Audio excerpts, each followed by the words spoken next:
আজকে শেয়ার করব আমার এক কাজিনের বার্থডে পার্টির ভিডিও। ফ্যামিলির সবাই মিলে একটা ছোট্টখাট্টো গেট টুগেদার হয়ে গিয়েছিল। সবাই সকালবেলায় চলে গিয়েছিলাম ওদের বাসায়, আর আস্তে আস্তে প্রায় সন্ধ্যা হয়ে যায়। মজার মজার খাবারের আয়োজনও করা হয়েছিল। তো এই সব কিছু মিলিয়েই থাকছে আজকের এই ফুল ভিডিও। সবার আগে এদিকে মাহিরা রেডি হয়ে গিয়েছিল, খুব সুন্দর একটা টু পিস পরেছিল। আমাদের যাওয়ার কথা ছিল 9টা 9:30টার দিকে, কিন্তু গোসল করে রেডি হয়ে আমাদের সবার বাসা থেকে বের হতে হতে প্রায় 11:30টারও বেশি বেজে যায়। রেডি হওয়ার পরেও এদিকে সিনথিয়ার জন্য আমরা ওয়েট করছিলাম, কারণ ও গিয়েছিল ওর বেচে, তখনও ও বাসায় আসেনি। এর মধ্যেই দেখি পুরো আকাশটা একদম মেঘলা হয়ে গিয়েছিল, যদিও তেমন একটা বাতাস ছিল না, ভালোই গরম ছিল।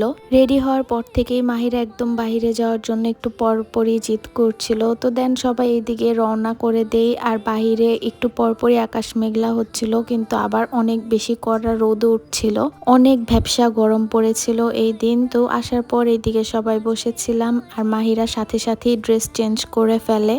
এদিন ছিল সাফাতের বার্থডে। ফ্যামিলি মেম্বার্স নিয়েই বাসায় ছোট্ট করে একটা প্রোগ্রাম করা হবে, আর এটাই হচ্ছে সাফাত, ওরই আজকে বার্থডে। সম্পর্কে ও আমার খালাতো ভাই হয়। আর এইদিকে ওরা সবাই বক্স ছেড়ে নাচানাচি করছিল। আম্মু আন্টি এইদিকে সবাই মিলে একসাথে রান্না করছিল, যেহেতু আজকে প্রায় 25-30 জনের একটা আয়োজন, তাই আন্টি একা রান্না বান্না করতে পারবে না, তাই এদিকে আম্মু আর বাকি সবাইও হেল্প করছিল। শসা আর গাজর দেখে আমি এদিকে মরিচ ফাঁকি আর লবণ দিয়ে খাচ্ছিলাম।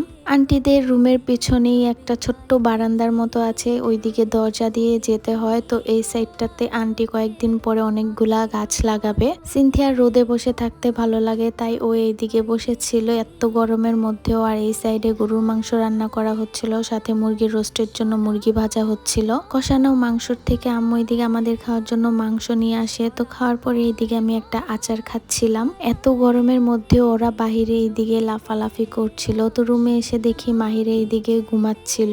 এইদিকে পোলাও রান্না করা হচ্ছিল, আর ছোট মামি ভেজিটেবলটা অনেক মজা করে রান্না করতে পারে, তাই এটাই উনি এইদিকে রান্না করছিল। রান্না বান্না শেষ হতে একটু সময় লেগে যায়, আর এইদিকে তো ওদের 3 জনের অনেক বেশি ক্ষুধা লেগে গিয়েছিল, তাই মামি ওদেরকে খাইয়ে দিচ্ছিল।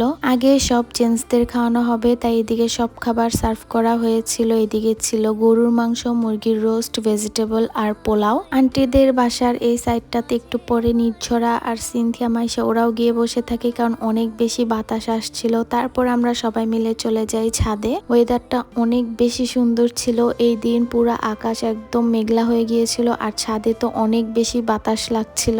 বাট আমরা বেশিক্ষণ ছাদে থাকতে পারিনি, কারণ আমাদের সাথে অনেক ছোট ছোট বেবিস ছিল, তো এই জন্য একটু রিস্ক ছিল ছাদে থাকা। যেহেতু আমরা অনেক মানুষ ছিলাম, তাই ফ্লোরে এভাবে খাবার নিয়ে আসা হয়। আর এটা ছিল আমার প্লেট, আমি সবকিছু একেবারে একসাথে নিয়ে নিয়েছি। এদিকে ছিল সালাদ, ভেজিটেবল আর মুরগির রোস্ট। এই দিনের খাবার এক একজন এক এক আইটেম রান্না করেছিল। আম্মু রান্না করেছিল পোলাও আর মুরগির রোস্ট, আর মামি রান্না করেছিল ভেজিটেবল। যার হাতে খাবারের আইটেমটা বেশি মজা হয় সে ওই জিনিসটাই রান্না করেছিল। আর লাস্টে নিয়েছিলাম গরুর মাংস। এই গরুর মাংসটা রান্না করেছিল আন্টি। আন্টি অনেক মজা করে গরুর মাংস রান্না করতে পারে। খাওয়া দাওয়া শেষ করে আমি কোক খাচ্ছিলাম, কারণ কোকটা একদম ম্যান্ডেটরি, এটা না খেলে একদম মনে হয় কোনো খাবারই হজম হয়নি। কালকে মার্কেট থেকে এগুলিই কেনা হয়েছিল, যেটার ভিডিও আমি আগে শেয়ার করেছিলাম। ছোট মামি, আমি, নির্ঝরা আমরা মিলে এই দিকে বেলুন ফুলিয়ে নিয়েছিলাম, কারণ ছোট মামি এইসব ডেকোরেশন করতে অনেক বেশি এক্সপার্ট। আমরা তাকে জাস্ট বেলুন ফুলিয়ে দিয়েছিলাম, আর বাকি সবকিছু উনি একাই ম্যানেজ করেছে। বার্থডেতে সিম্পলি এভাবেই ডেকোরেশন করা হয়েছিল। আর সাফা তো এইদিকে রেডি হয়ে গিয়েছিল, এদিকে ও ছবি তুলছিল, ভিডিও করছিল। এটা ছিল কাস্টমাইজ করা বার্থডে কেক। আহাদের জন্মদিনেও এভাবে স্পাইডারম্যানের একটা কাস্টমাইজ করা কেক আনা হয়েছিল। আহাদ, মিহাদ, সাফাত ওরা 3 জনই স্পাইডারম্যানের থিমটা অনেক বেশি পছন্দ করে, হোক সেটা কেকের ক্ষেত্রে বা বার্থডে ডেকোরেশনের ক্ষেত্রে। ওরা 3 জন এইদিকে বসে ছবি তুলছিল, আর এইদিকে ভ্যানিলা কেক, চকলেট কেক 2 টাইপেরই ফ্লেভার আনা হয়েছিল। কেক কাটিং এর সময় কারোই এই পার্টি পপারের কথা মনে ছিল না, তো তারপর এইদিকে পার্টি পপারটা ফাটানো হয় কেক কাটার পরে। তো তো এইদিকে সব কেকগুলো পিস পিস করে কাটা হচ্ছিল। তারপরে ফার্স্টে আমি এদিকে চকলেট কেকটা খাচ্ছিলাম, কারণ আমার সব থেকে বেশি পছন্দ হলো চকলেট কেক। সন্ধ্যার পরে সবাই বাসায় এসে পড়ে, বাসায় এসেই আবার চলে যাই প্যারিস বাকেটে আরেকটা কেক কেনার জন্য। তো কেন আরেকটা কেক কিনেছি এটা নেক্সট ব্লগে শেয়ার করব। তো আজকের জন্য এতটুকুই, বাই বাই।